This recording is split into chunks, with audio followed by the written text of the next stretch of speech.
Buenos días, bienvenidos a otro video de mi canal Estudiando con Gaby. Quédate para más. Como lo prometido es deuda, vamos a empezar haciendo un mini resumen de lo que vimos en el otro video y vamos a abordar los autores que nos habían quedado colgados en el video anterior.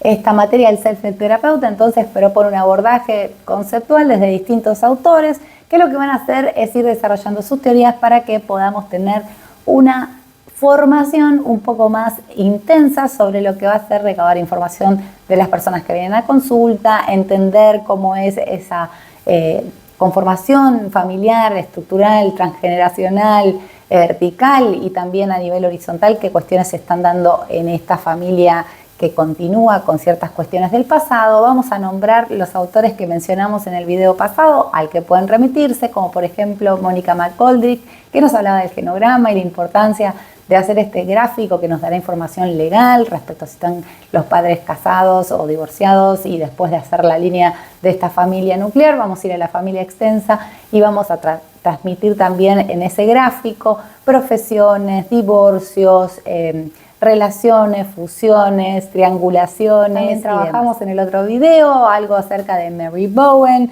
este terapeuta que nos indica mediante los textos de Individuo y Familia, por ejemplo, el concepto de self, y nos va a decir que es esta relación de dos, en donde como terapeutas e incluso como miembros de una familia tenemos que ir en esa relación de uno a uno, siendo uno mismo y dejando que el otro participe y explore sus formas de hablar y de pensar y de sentir desde el mismo, sin triangulaciones ni creencias de otras personas, probablemente refiriéndose a sus sentimientos auténticos, sin interpelación de ningún otro que esté ahí interfiriendo. Con lo cual vamos a hablar en este autor de Mary Bowen, Individuo y Familia, sobre el concepto de self y un concepto también muy importante que desarrollamos que se llama la masa indiferenciada del yo, que también podríamos decirle fusión, si ya estuvieron viendo el otro video. Y para que esa fusión, digamos, no sea tan intensa, si se quiere, aparece esto de la pseudo diferenciación, que es ese intento que hacen las personas por separarse de esa masa indiferenciada del yo. Y se llama justamente pseudo diferenciación porque no es del todo una diferenciación, puede ser una distancia, un corte emocional que sea una distancia emocional o una distancia física, como ya lo hemos charlado en el otro video.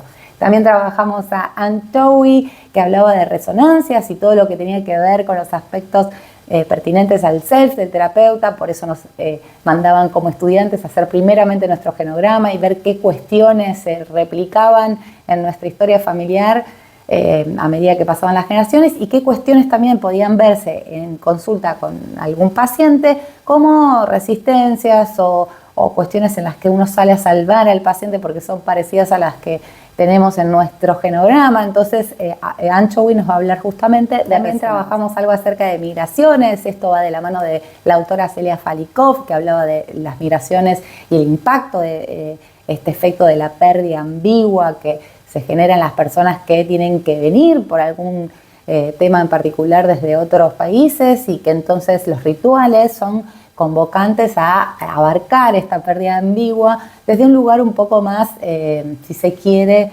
liviano, en el que voy a sentirme acompañado por esa cultura, por esos lugares de reencuentro con gente que habla mi mismo idioma, y que entonces estos rituales, que no tienen una fecha exacta porque no hay un día de limitación, se van generando como parte de un sistema de comunidades de gente que se ubica en esas situaciones para poder pasar por ese duelo, si se quiere, entre comillas, ¿no? Porque no es un duelo, pero es un duelo interminable, porque a veces los llamábamos amigos justamente porque está la esperanza de volver a reencontrarse con ese país, con esa cultura, quizás no concretándose, pero no es un duelo en sí, es una pérdida. Digamos nuevamente que es una pérdida ambigua, porque mi corazón quedó allá en Italia, pero también tengo algo de lo mío acá. Hay tristeza y alegría. Hablábamos acá de la metáfora de los dos corazones. Hablamos también de Ivan Nagy o Bonsommeri Nagy, no me sale decir el segundo apellido, digámosle Nagy, que habla justamente de un concepto importantísimo respecto a la caja, esa caja del debe y el haber, donde se iban a jugar estas lealtades invisibles, en donde si yo había sentido que lo que la vida me debía dar, me lo dio a nivel familiar, a nivel apego, a nivel económico, bueno, yo voy a tener la necesidad imperiosa de devolver, de gratificar, por aquello que me fue dado. Y quienes no, lo sienten no como algo justo, sino como justamente una injusticia. Entonces, lamentablemente esas personas van a estar como con su caja vacía, es decir, no van a sentir que deban nada a la vida porque no sienten que la vida les haya dado lo que les correspondía, por así decirlo. Entonces se juegan estas lealtades que sin quererlo, porque son inconscientes, nos van a generar o no ganas o voluntad de darle a los demás, incluso a las generaciones que vienen, ese afecto, ese apoyo, esa responsabilidad como padre que yo sentí que tuvieron. Entonces, ahora sí, habiendo hecho este mini repaso, vamos a pasar a los autores que les debía, que son Diana Folla o Diana Folla, que habla de apego, y también de apego adulto va a hablarnos Sue Johnson. Vamos a hablar de Inver Black y lo que tiene que ver con los secretos familiares y cómo estos irrumpen y se trasladan a las familias y qué es lo que impacta en cada uno de los miembros cuando se da esta situación de secretos familiares. Vamos a hablar también otra vez de Mary Bowen. Recuerden que es un autor vertebral en nuestra carrera, en nuestra materia del self, quiero decir. Y después vamos a trabajar con Bowen justamente el tema de la muerte, los rituales, los funerales y demás.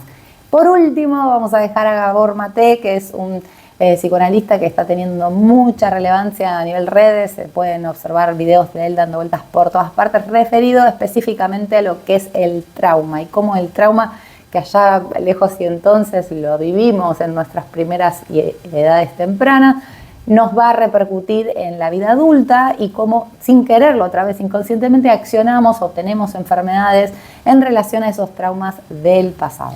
Vamos a empezar entonces con nuestra autora Susan Johnson o Sue Johnson, que nos habla del texto Abrázame fuerte. Y acá vamos a hablar en la primera parte de su libro de esta metáfora que ella dice del amor visto bajo una nueva luz. Bueno, este texto tiene un enfoque revolucionario, si se quiere, porque habla del amor como ese gran motor donde explica la autora, nos hace vivir al amparo del otro. Entonces, el amor para ella es la cúspide de la evolución y es el más apremiante mecanismo de supervivencia humana. Dice que el amor es esto justamente, no porque nos obligue a reproducirnos, sino porque podemos aparearnos muy bien sin amor, porque nos impulsa a crear vínculos emocionales con las personas que van a ser nuestro círculo íntimo de seguridad ante las tormentas de la vida. Y va a estar diseñado de alguna manera para protegernos de los altibajos existenciales. Siempre me acuerdo de que cuando encontré mi última pareja le dije, mira, la verdad es que yo a esta altura de mi vida quiero seguridad. O sea, lo que quiero es, no sé si quiero sexo, si quiero sentirme segura, tranquila, tener paz mental de que voy a tener esa persona que me abrace fuerte justamente cuando mis viejos no estén, cuando pasen hitos importantes en mi vida que sé que van a acontecer. Entonces habla de la necesidad de esta vinculación afectiva que viene ya programada de alguna manera en los genes y en el cuerpo también, cada uno de los seres humanos. Decir entonces Sue Johnson que poder mirar a alguien a los ojos y decirle, abrazame fuerte, es tan básico para nosotros como el abrigo, la comida o el sexo, para gozar de ese bienestar mental, vieron que les hablaba de la paz mental y física para sobrevivir. Y por eso dice que es importante, y ahora sí viene la palabra de esta autora, son importantes las relaciones de apego. Va a hablar de Bowie y la teoría del apego tan conocida y todo lo que hizo después la ayudante de psiquiatra inglés Mary Ainsworth, que lo que decía en su teoría Bowie, incluso de esta Mary que hicieron las investigaciones acerca del apego, es que todos buscamos la cercanía emocional y física de las personas que nos cuidan, que los necesitamos cerca cuando nos sentimos inseguros, indefensos, intranquilos o tristes, que los echamos de menos cuando no los tenemos cerca y que necesitamos contar con su apoyo cuando nos aventuramos a explorar el mundo. Bueno, Sue Johnson nos va a hablar justamente de no solo el apego del infante, sino el apego adulto. Y en realidad antes se creía que una persona que estaba muy dependiente o muy pegada a su pareja era una persona infantil o inmadura, pero acá hay como otra cuestión que se visualiza en esta teoría, en donde nos dice que justamente el adulto que está cercano a esa persona que quiere y que ama, no tiene cuestiones con su independencia o autonomía. Por el contrario, es mucho menos vulnerable que aquel que se distancia, que se aleja, que tiene, diría Bowie, ese apego evitativo o ansioso evitativo y afronta los peligros de la vida de otra manera. Entonces nos va a hablar de la dependencia efectiva, ¿no? Y dice que esto nos hace ser capaces de buscar apoyo emocional en los demás a lo largo de toda la vida y es síntoma y fuente de entereza. Por el contrario a lo que se piensa del apego así de estar juntitos y dependientes. Va a decir que está ampliamente comprobado a través de distintas investigaciones que realizaron que cuando veían que una pareja confiaba plenamente en la otra, se acercaban y se relacionaban sin problemas. En momentos clave de inseguridad o por ahí cuando alguno de los dos los traicionaban los nervios o se irritaban, el contacto, digamos, que tenían los estaba ayudando. Entonces estos hallazgos fueron... Bueno, Bowlby respecto a estos hallazgos va a decirnos que cuando nos sentimos seguros en un vínculo, nos molesta todo menos, es decir, no nos molesta la cercanía ni tampoco depender de esa persona que amamos y por ende nos cuesta mucho menos pedir ayuda. Entonces, esto nos hace como menos vulnerables, si se quiere, por el contrario a lo que se pensaba antes. Cuando disfrutamos de un vínculo seguro, va a decir el autor, superamos mucho mejor el daño que en un momento puede pasarnos, que nos sintamos mal y reaccionemos también con mucha menos hostilidad cuando estamos enojados. La unión segura con la persona amada nos fortalece. Y va a decir que tal como Bowlby había predicho, otra autora que se llama McClincer descubrió que los adultos vinculados con éxito son más curiosos y están mejor predispuestos a la nueva información. A estos no los incomoda la ambigüedad y dicen disfrutar con las preguntas que admitían más que una respuesta. Cuanto más capaces somos de recurrir a nuestra pareja, más independientes nos sentimos. Los individuos cuya pareja aceptan mejor sus necesidades demuestran también más confianza en su propia capacidad para resolver problemas y tienden a alcanzar sus objetivos con mayor frecuencia. Y la crítica hostil incrementan las dudas sobre uno mismo y provocan sensación de impotencia, clásicos desencadenantes de la depresión. Necesitamos hasta tal punto la aprobación de las personas que tenemos cerca que según los investigadores, dice el autor, el malestar conyugal multiplica por 10 el riesgo de depresión, mucho más que el cigarrillo, mucho más que otras cuestiones. Entonces fíjense si el amor no será la guinda del pastel como unidad básica, tanto como el agua o el oxígeno, que cuando lo comprendemos y lo aceptamos nos cuesta menos desentrañar el origen de los problemas de la relación. Si en una relación no hay confianza, no hay amor, no hay base segura, lógicamente, yo a veces cuando alguna amiga me dice, no, pues estoy re triste, re mal, bueno, fíjate con la persona con la que estás, ¿no? Porque a veces quien está a tu lado es el generador de una depre, si no estás siendo querido, si no te están mostrando los afectos que te tienen, capaz que te recontra quieren, pero no te lo dicen o no se muestran detallistas frente a lo que vos pediste o dijiste que querías. Y bueno, esas cuestiones van haciendo mella. Entonces, poder trabajar este vínculo, expresarse con confianza, tener la seguridad de que el otro está para vos más allá de lo sexual y lo físico, es sumamente importante para su... Esto me encanta porque dice que en realidad hay que mejorar las técnicas de comunicación porque las parejas a veces quedan atrapadas en esa lucha de poder que son súper destructivas y en pautas de discusión negativas para ver quién tiene la razón y no ven que necesitan aprender a negociar y mejorar eso para que de alguna manera estén más cercanos, se sientan más seguros. En realidad el grito más grande que exige cualquier parte de la pareja que está diciendo yo hago esto por vos y vos no me ves, en realidad es eso, es abrazame fuerte, estoy acá, me querés, me aceptás, estás disponible para mí, confías en mí. La ira, las críticas, las exigencias son en realidad llamadas al socorro de un ser querido.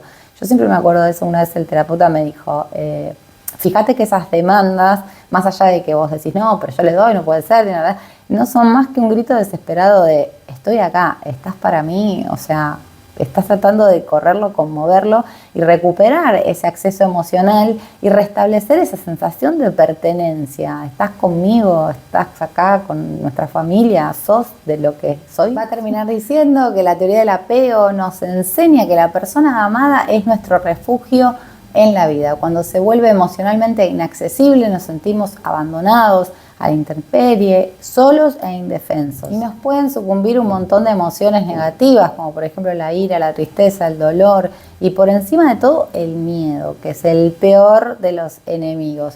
Una reacción lógica si tenemos en cuenta que el miedo es nuestro sistema de alarma, entonces se dispara cuando la supervivencia está amenazada.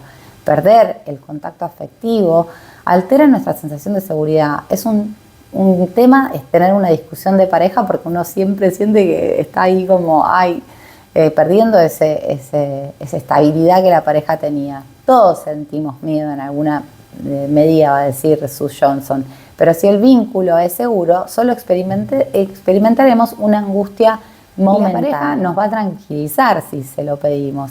El miedo se disipa con facilidad. En cambio, si estamos unidos al otro en un lazo frágil, inseguro, que no es muy fuerte, nos va a inundar lo que el neurocientífico Jack Panksepp de la Universidad del Estado de Washington denomina pánico primigenio. En este caso, reaccionamos de dos formas distintas, va a decir, o con exigencias, en un intento de arrancar al otro con suelo y seguridad, o bien aislándonos por un intento de protegernos. Sea la forma en la que sea que lo estemos expresando, en realidad el mensaje, como les decía, es este grito desesperado de te necesito. No voy a dejar que me hagas daño y si no reaccionas voy a conservar todo bajo mi control. Y si alguna vez viviste en una relación medio frágil o medio tóxica, me vas a entender cuando te hable de esto, habla de los diálogos malditos, ¿no? Dice, cuanto más tiempo lleva distanciada una pareja, más dañinos se vuelven sus desencuentros.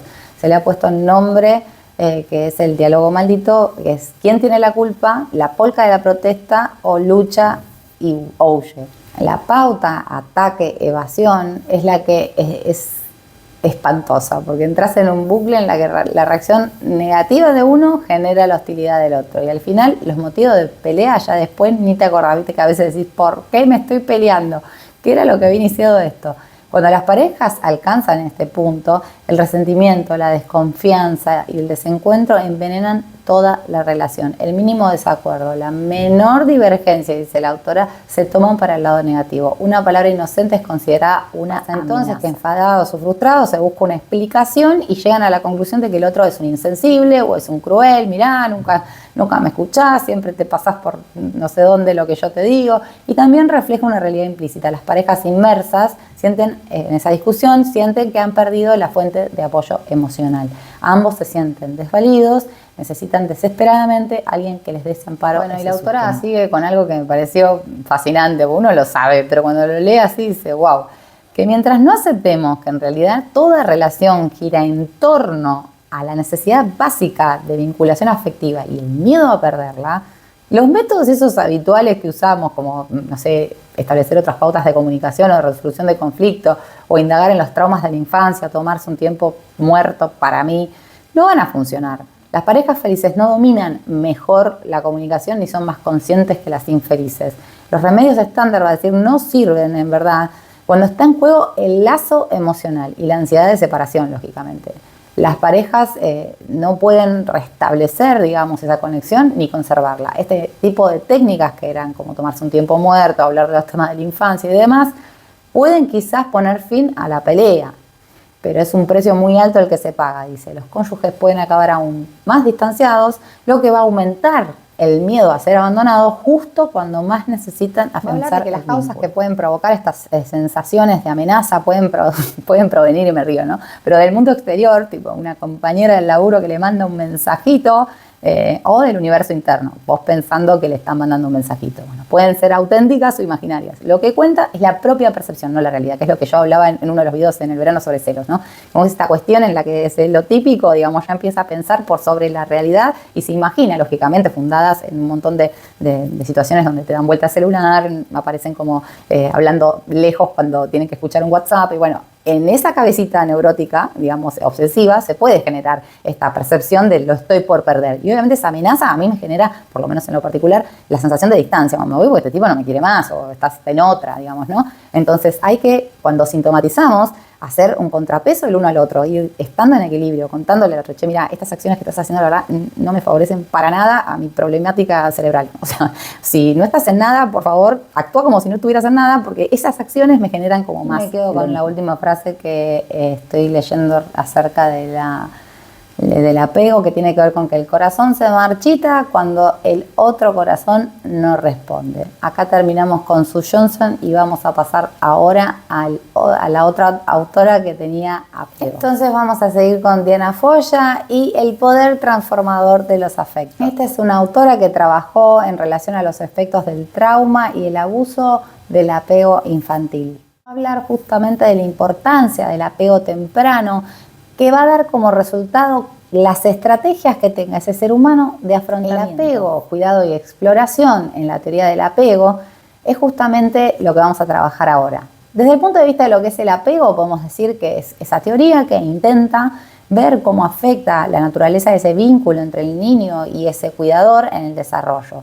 El apego es el resultado del vínculo con ese que sabe más, ese otro más sabio y el otro que es más vulnerable. Podemos hablar también de esta relación regulada por la simetría que se da entre ese adulto, que es el facilitador, y es el que también da la protección, los cuidados, la crianza y todo lo que va a concernir a ese mundo que está viviendo ese pequeño niño. Como bien sabemos, el apego en realidad es un sistema que está activo para toda la vida, no porque haya pasado allá y entonces no voy a tener cuestiones en la adultez en relación a esto. Lo vimos recién con Sue Johnson.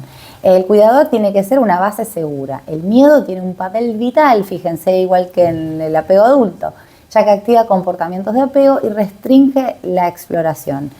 Alarma como estímulo inicial, dice la autora. Lo que va a decir justamente es que en este momento de amenaza nos podemos sentir imbuidos en este miedo que no nos va a dejar explorar bien el mundo si no tenemos esa sensación de que el otro está para mí, aun cuando no lo veo, que es lo que pasa en el apego de Bowlby, ¿no?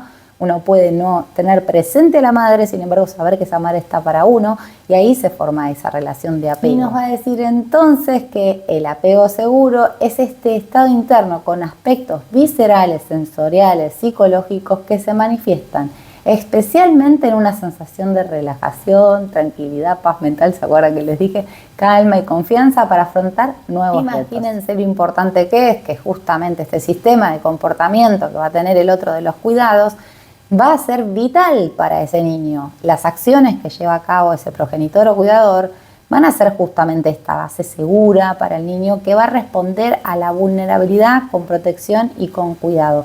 Y va a crear este vínculo de apego y que le va a permitir al niño explorar de forma tranquila. Fíjense que si nos remitimos a los videos de apego seguro, apego evitativo, apego desorganizado, no sé si era ambivalente, vamos a ver niños que cuando la madre se iba y después regresaban, lloraban un ratito, pero por ahí podían volver a concretar su juego. Cuando no pueden volver a jugar y siguen en el llanto y la angustia es terrible, es porque ese chico está con el miedo, esa angustia de separación, de no saber en realidad si va a volver a perder a la madre. No puede vincularse con el juego. Cuando un niño no puede volver a jugar y solo queda en la instancia anterior de que puede ser otra vez desprotegido, lo que está primando es el miedo a la supervivencia. Cosas que tienen que hacer los cuidadores para que este apego sea seguro: acunar al bebé, consolarlo si llora, ir hacia sus demandas y traducirlas, abrigarlo, alimentarlo. Bueno, justamente esto involucra todo lo que es amar, y sentirse amado es una experiencia fundamental del yo. Un apego seguro entonces va a dejar el miedo de lado, el niño va entonces a poder explorar su mundo, adquirir aprendizajes, dominar situaciones nuevas que se le presenten, sentir sensaciones de competencia, alegría, afectividad, entusiasmo, euforia y orgullo. Los marcadores afectivos del sistema de comportamiento de exploración son estos que mencionamos recién: si está alegre, si está confiado, si puede alcanzar objetos, si sigue jugando. Un paciente seguro renuncia a las defensas. La figura de apego contrarresta la ansiedad, profundiza la confianza, refuerza la conexión e incrementa la autoconfianza.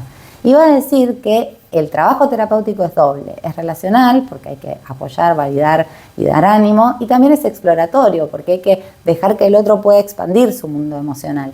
Si no, de otra manera le estamos dando soluciones. Es sumamente importante validar al otro, sobre todo cuando estamos en sistémico, cuando estamos trabajando con dos parejas, hay una que reclama y no para de hablar y el otro está así. Bueno, validar al otro, trabajar con esa palabra y después darle las herramientas para, después de que haya ese ánimo y esa validación y ese apoyo, pueda salir al mundo. Como decíamos entonces, la defensa como respuesta al fracaso del entorno nos va a dar como resultante ese apego inseguro que genera miedo y ansiedad y que hay, lógicamente, acciones defensivas o de dependencia absoluta. El apego desorganizado refleja el avance del miedo, en consecuencia del fracaso de los mecanismos de defensa. ¿Y qué va a pasar? El apego seguro, el apego inseguro, el desorganizado o el desorientado nos va a dar distintas formas de manejarnos también en la vida como adultos. No está sumamente comprobado y tampoco es irreversible, diría Bowlby.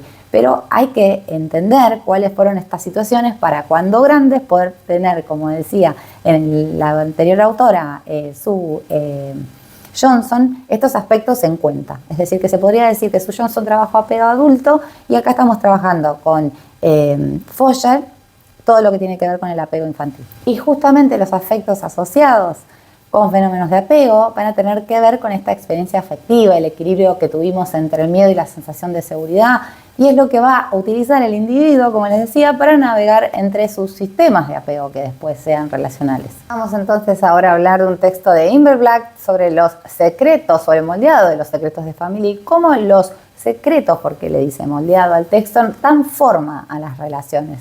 Va a explicar el autor que justamente en su familia había, entre otras muchas cosas, secretos que pareciera, en el momento decía él, que daban cierta atmósfera de seguridad. Pero esta seguridad era como provisoria, porque cuando caducaba esa utilidad práctica, empezaban a aparecer los que originalmente habían protegido, ¿no? Entonces, son como, dice el autor, diminutos monstruos cinematográficos proyectados sobre una pantalla gigantesca. Me encantó esto. Los secretos, dice, revelan un poder que va mucho más allá del contenido real. Porque a veces ese secreto, calculo, debe decir el autor, está relacionado con algo específico, que es puntual, pero si vos sos una persona obsesiva, esos secretos se van como a envenenar y se van a convertir en el legado más destructivo. Voy a contar mi caso particular. Bueno, en mi familia existió un suicidio, el suicidio de mi tío, y cuando sucede una tragedia aún mayor, que fue años más tarde, yo cuando ya tenía 10 años, yo a mi tío no lo conocí, mis abuelos mueren traumáticamente en un asesinato. Mi mamá gritaba y lloraba cuando recibe la noticia, agarrada al teléfono, diciendo los tres de la misma forma. Yo no entendía nada. Ese día no solo me entero de la muerte truculenta de mis abuelos y todo lo que fue para mi familia ese evento trágico, sino también por mi hermana, que ya se ve tener información, de que mi tío había fallecido en forma traumática, es decir, se había suicidado. Con lo cual, en ese secreto, por ejemplo, yo puedo ver que quisieron quizás resguardarme en un primer momento sobre la forma en la que había muerto mi tío, pero me entero el mismo día de la muerte de mis abuelos en forma trágica, que habían ocurrido ya varios eventos en mi familia de los cuales yo no estaba noticiada, o uno por lo menos, pero ya en este caso eran 3 muertes que no habían sido naturales. Entonces, fíjense lo importante de este secreto que pareciera al principio como encubrir algo para que no sea un daño mayor, y finalmente me lo entero a los 10 años, todo junto. No sé qué fue mejor. Inver Black nos va a hablar entonces de la importancia de 2 conceptos que tenemos que tener arraigados para este parcial, que son que los secretos familiares pueden actuar o como cemento que nos atrapan o como imanes que repelen y atraen al mismo tiempo. Vamos a explicar esta metáfora, pero vamos a seguir diciendo que es como un secreto es como una danza familiar en la que cada uno tiene un lugar definido alrededor del secreto. Puede que no sepa el secreto, pero esté danzando también alrededor de esos que sí saben el secreto. Con lo cual se generan triangulaciones, concepto que ya hemos hablado con Mary Bowen y lo que sucede cuando se triangula. Por ahí 2 personas saben el secreto, en este caso que yo había mencionado, mi hermana y mi mamá, que quizás estaban más cercanas al secreto, y yo que quedaba por fuera, aún siendo o queriendo ser protegida de ese secreto. Voy a hablar de muchísimas otras cosas más, pero vamos a tratar de abordarlo en forma escueta para que después pueda seguir con los otros autores y no sea tan largo. Va a hablar de secretos que sabe una sola persona y el resto de la familia no, que puede generar incluso sintomatología en la persona que lo está abordando y no aguanta más, como por ejemplo tener un ACV o una situación de una enfermedad autoinmune o crónica. Va a decir también que hay secretos que exceden, traspasan la familia, como por ejemplo en una pareja, que la mujer tiene secretos con su familia nuclear y el hombre no está al tanto. Entonces esto puede generar en la persona que no lo sabe un gran impacto, porque acuérdense que hablamos anteriormente de apego y el apego adulto, tan interesante de ver en relación a esta base segura, la confianza que se tiene que generar. Va a hablar también de estas cuestiones de los secretos cálidos, si se quiere, o los secretos que serían como menos complejos de observar, como los de la adolescencia, donde por ahí para una salida realmente beneficiosa a esa autonomía que necesita identificación con los demás, tiene secretos con gente que está por fuera del círculo familiar. Va a hablar justamente de esta metáfora, de que los secretos, los que se hacen en primera instancia para abordar ciertas cuestiones y reemplazar el pánico que provocarían temporalmente en ese momento, después pueden explotar en algo mayor de acuerdo a las características de cada uno. Si yo soy muy obse y empiezo a generar una neurosis obsesiva mayor cuando me entero que me dejaron afuera de algo y puedo recrear incluso algo mucho mayor de lo que me estuvieron tratando de ocultar o por qué me lo estuvieron tratando de ocultar. Entonces va a ser como un cemento que atrapa o como un imán que nos repele a algunos y que nos atrae a Seguimos otros. Con los textos que nos faltaban. Este es un texto de Mary Bowen que habla de la reacción familiar ante la muerte. Y va a decir justamente Mary Bowen que la muerte ocupa un lugar muy esencial, más que cualquier otra cuestión en la vida del hombre. Y va a decir que justamente como el hombre es un animal pensante, tiene carencias acerca del significado de la vida y la muerte. Es decir, tenemos preguntas y respuestas a lo largo de la vida de muchas cosas, pero de la muerte nadie sabe.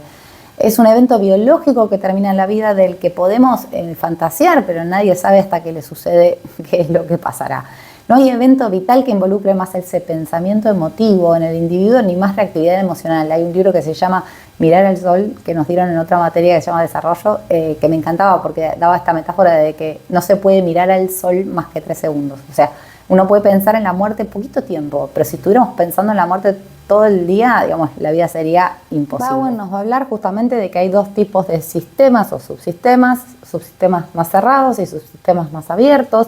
Va a decir que los sistemas abiertos son más permeables a la comunicación de los afectos, de los pensamientos que se tengan acerca de la muerte o de lo que concierne a la muerte o a esa pérdida de esa persona, y que se transitan mejor los duelos. En cambio, los subsistemas cerrados, por el contrario, son más rigidizados, se ven estructuras lógicamente que no comprenden demasiado el tema de comunicar lo afectivo. Entonces estas personas van a tener en estos sistemas o subsistemas más cerrados más problemáticas a la hora de comunicar lo que sienten, expresarse acerca de sus sentimientos, si es una enfermedad terminal la que tiene la persona, como lo hemos visto en videos de Bauer Center, que muestran un caso complejo en el que había una persona que estaba en una enfermedad terminal o pasando por ella y el marido no quería hablar de esta situación, hacía chistes, socarrones, no se involucraba con las dolencias de esta persona que estaba transitando la enfermedad ya en un punto, digamos, culmine, con metástasis y demás, sin poder expresarlo. Entonces decía esta mujer que se sentía sumamente sola a la hora de enfrentar la muerte y que no tenía con quién compartir estas dolencias, estas cuestiones que le generaba la muerte, que más que miedo a la muerte ella se sentía sola, porque no podía compartir con los otros de su subsistema, justamente por estas cuestiones rígidas del marido, de negar la realidad. Entonces, lógicamente, en los subsistemas cerrados va a ser más difícil transitar duelos en relación a este tema tabú como la muerte. Igual tiene una visión un poco más amorosa, si se quiere, del sistema cerrado y va a decir que la comunicación cerrada es un reflejo emocional automático para proteger el self de la ansiedad de otra persona. Aunque la mayoría dice evitan típicos tabú para no enojar al otro. Digamos, no voy a hablarle de la muerte en este caso que les comentaba, este hombre que no podía escuchar a su mujer acerca de sus dolencias porque en realidad lo que está haciendo supuestamente es tratar de no hablar del tema para no también va a hablar de 3 subsistemas que en realidad están girando alrededor del enfermo terminal. Va a decir que el paciente en general tiene conciencia de su muerte inminente y del conocimiento privado que no comunica a los demás. La familia, por el contrario, obtiene cierta información del médico y otras fuentes y va recortando, como este hombre que decía, no estás enferma. Y el equipo médico posee información que está basada en hechos médicos que están, lógicamente, también influenciados por la reactividad emocional de la familia, entonces a veces no completa la información o habla de modo muy académico, entonces tampoco se tiene como ese gran acercamiento hacia lo que va a suceder. Nos va a hablar de distintos tipos de pérdida y del equilibrio familiar emocional y la ola de shock. Y va a decir que la muerte o la amenaza de muerte puede perturbar de alguna manera el equilibrio de esa unidad familiar. Este equilibrio, va a decir, se perturba por la suma de un nuevo miembro, por ejemplo, o por la pérdida de otro, por ejemplo, por el nacimiento de un hijo o por la muerte de alguien. Hay pérdidas que son físicas, va a explicar el autor, y perturban el equilibrio familiar, por ejemplo, cuando un hijo se va a la universidad y queda el nido vacío.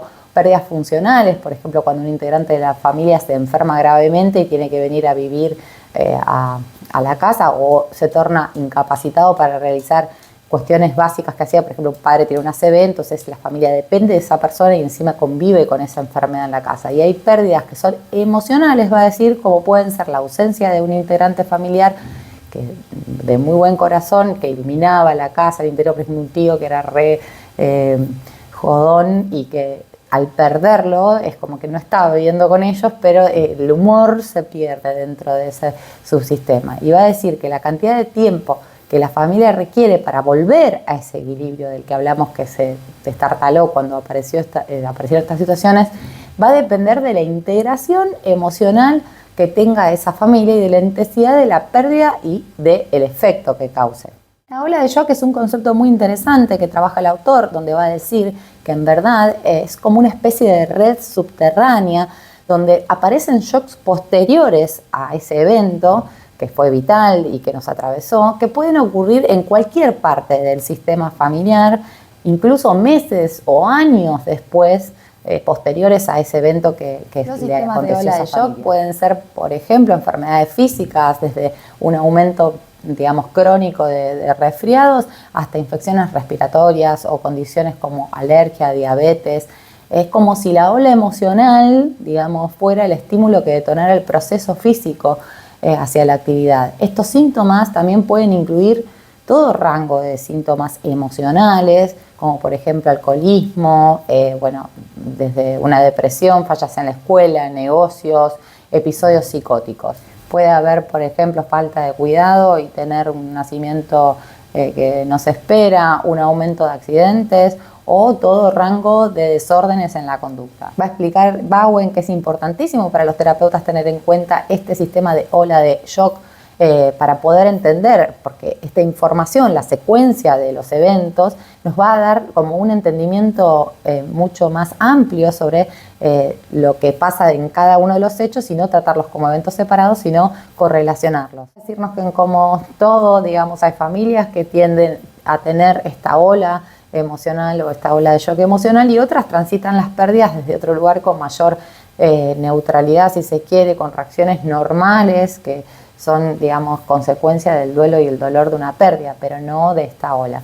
Y por último va a decir que están aquellas familias en donde la muerte de esa persona o ese ser querido es un alivio, ya que quizás mejora el funcionamiento familiar si era una persona conflictiva. Entonces, dentro de lo que es la terapia, en el momento de acompañar a alguien que perdió a alguien o a transitar a una persona que está con una enfermedad terminal, al terapeuta le va a dar un gran entendimiento, ver la configuración de la familia, la posición funcional que esa persona tiene, que está pronta a la muerte, y el nivel de adaptación a la vida. Son importantes para cualquiera, dice, que intente ayudar a esa familia. El intento de tratar a todas las muertes, va a decir, muy interesante esto que dice, de la misma manera puede alejarnos de esa significación, porque lógicamente sabemos que todos tenemos distintas subjetividades, nuestros contextos son distintos. Entonces, se puede generar, dice, que se pierda ese proceso profundo de la muerte. Es fundamental el uso de palabras directas, es decir, como muerte, enterrar, morir, y evitar palabras ambiguas o cuidadosas como expiró, falleció. Este uso directo de palabras también ayudan a abrir esos sistemas cerrados y poner en palabras, como pasó en el caso este que les contaba del Bowen Center, que mostramos que el hombre le dijo, pero usted sabe que su mujer se va a morir, o sea, el tipo seguía haciendo jajajaja, bueno, y lo enfrenta con la realidad, ¿no? Como que a veces yo pienso en la muerte como esto que nos cuesta hablar, ¿no? Entonces de repente aparecen chistes o el fiambre o, bueno, cuestiones que no nos animamos a mencionar siquiera por esto que decíamos de que la muerte conlleva una negación inherente al ser humano, porque estamos todos, como sabemos que vamos a tener que pasar por ella y nadie puede morir por mí. Hablar de eso significa ponernos, interpelarnos y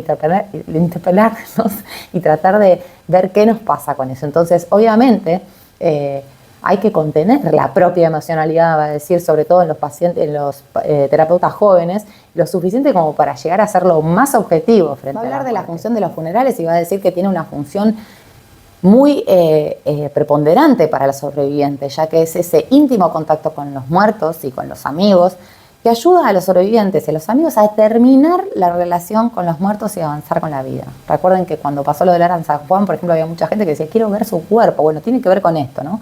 Con terminar la relación esa con esa persona.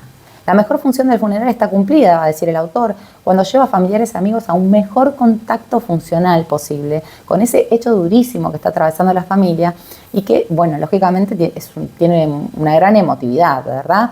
Va a decir también que existen numerosas costumbres funerarias, algunos los creman, otros, en otros países tiran las cenizas y van alrededor del lago y van escuchando, por ejemplo, canciones que les gustaban o teniendo ciertos rituales que esa persona hacía en su vida habitual. Entonces son distintos los modos de despedida y va a decir que el profesional va a apoyar a esa familia en el momento para que pueda ayudar a esos miembros de la familia a sobrellevar esta tragedia, digamos, para esa familia.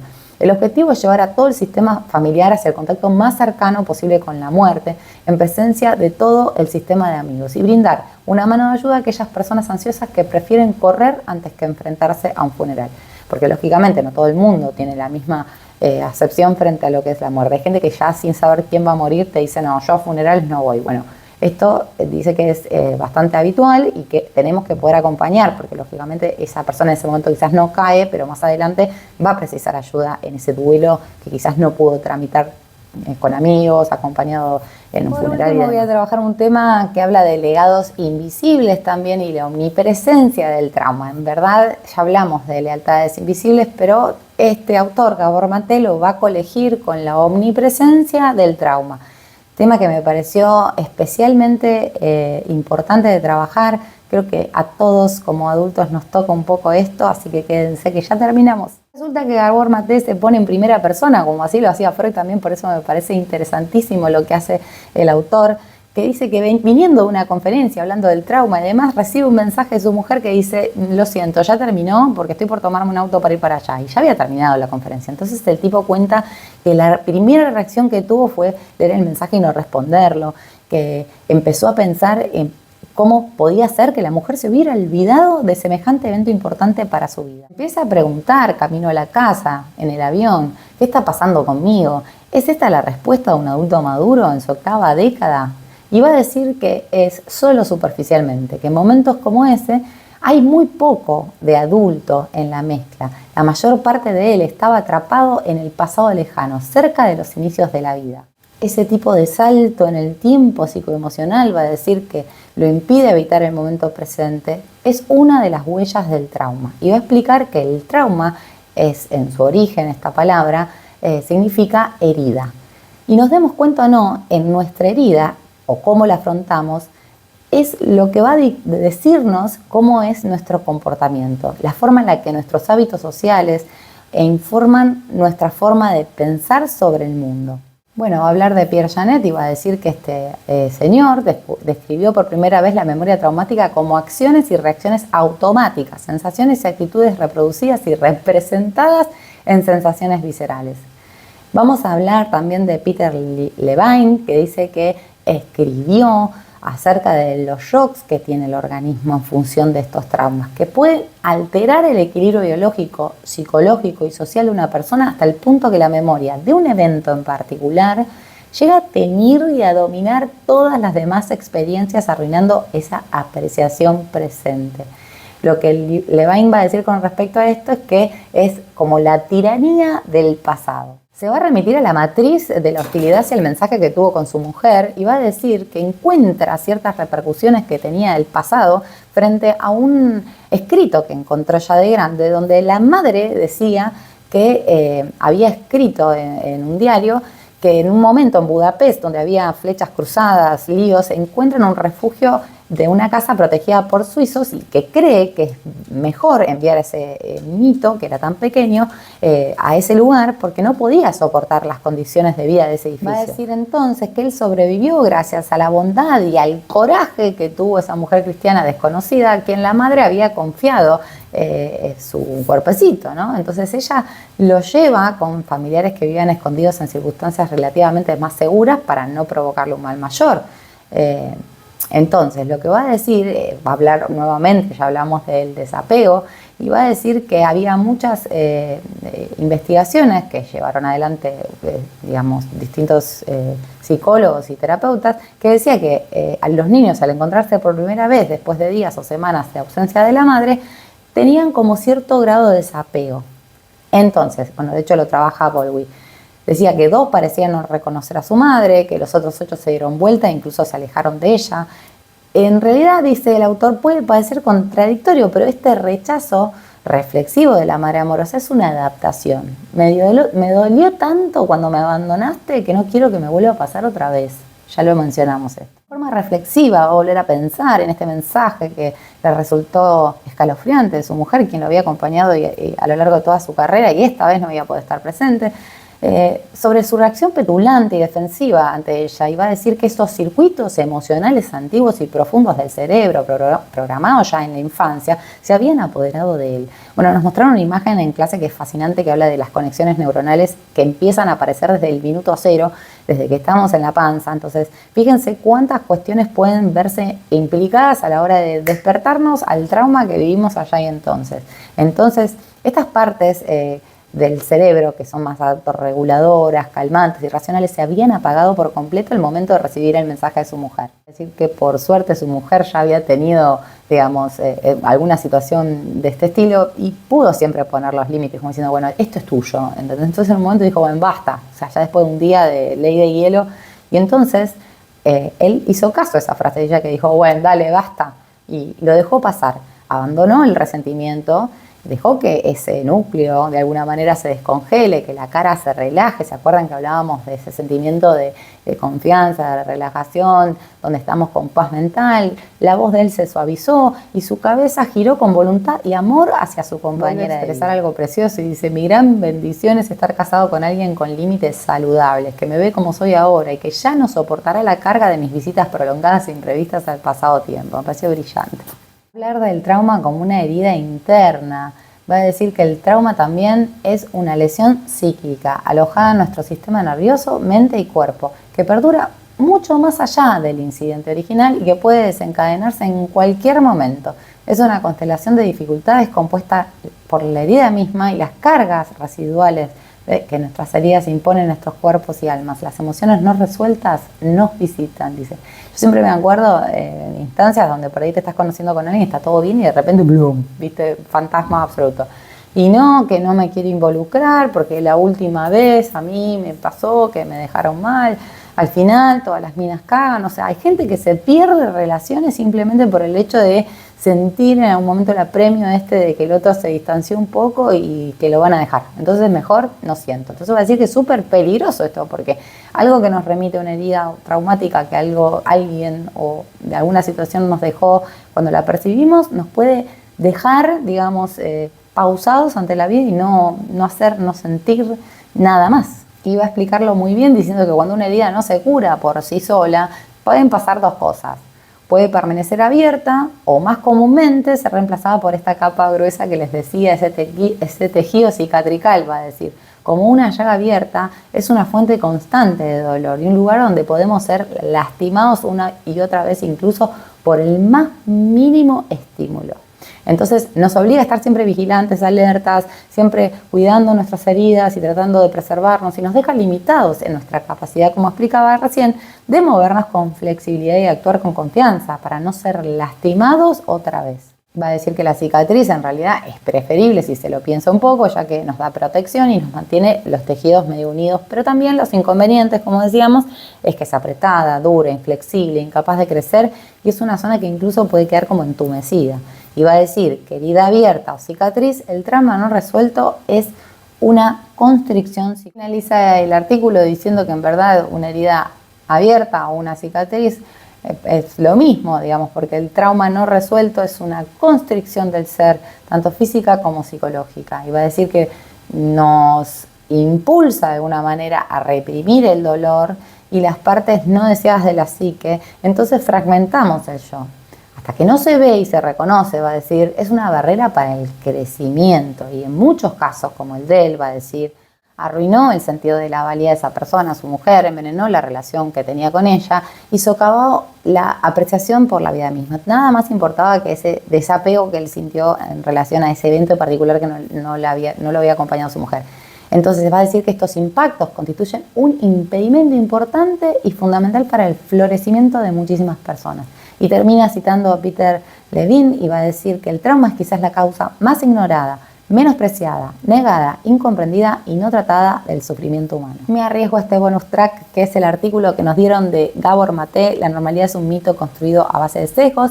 Fue el primer artículo que nos dieron en la clase relacionado a justamente ese caldo que se genera en nosotros en función de ese trauma que, como decía Gabor Maté recién, quizás no vemos y no sabemos y naturalizamos, por ejemplo, ciertas cuestiones como cronicidades en diabetes o en enfermedades respiratorias o en resfriados, que en verdad quizás tienen que ver con que esa persona en algún punto hizo síntoma de aquello que en su momento resultó traumático. Supónganse, les doy un ejemplo, una persona que en el contexto, no sé, en los 70, decidió que su sexualidad era otra y en ese contexto quizás no se vivía la normalización o la naturalización de la elección de tu sexualidad. Entonces, realmente se sintieron restringidas, quizás no contaron hasta que sus padres murieron su sexualidad, pero despertaron una diabetes mellitus o tienen la presión alta, son hipertensos, son obesos. Y va a decir que todas estas nuevas investigaciones acerca de las problemáticas corporales fisiológicas que aparecen las están tratando de colegir y parece que es muy interesante ver esto en relación a eso que no fue tramitado, que fue sentido como una herida profunda en el ser y que lógicamente pudo despertar algún tipo de síntoma del que hoy no demos fe, que es por eso, pero sin embargo se está tratando de investigar y se tienen cada vez más afirmaciones acerca de que esto sí es así. Entonces fíjense la importancia de entender también el contexto en el que nos pasan las cuestiones y de época, ¿no? Que no nos acompañan a poder transitar estas situaciones. Hoy, por ejemplo, es más común que las mujeres no tengamos hijos, pero quizás en una época, cuando tenías 30, ya estabas para vestir santos y no se entendía que hubieras pasado por la vida sin encontrar pareja, probablemente te trataran de loca o de carácter difícil. Entonces, esas personas seguramente tienen hoy 70 años, quizás están solas y tienden a tener enfermedades sin saber que eso traumático que está ahí herido, abierto, no los dejó o no las dejó superarlo y no lo coligen tampoco, no entienden que tiene que ver con esa relación y cada día más hoy a nivel científico descubrimos que neuronalmente nuestras cuestiones que tienen que ver con cómo nos sentimos fisiológicamente tienen que ver con aquello que nos tramita a nivel emocional. Bueno, por acá todo lo que tuvo que ver con la segunda parte, espero que les haya gustado, suscríbanse para más, nos vemos en el examen y espero que les haya servido de verdad. Chao.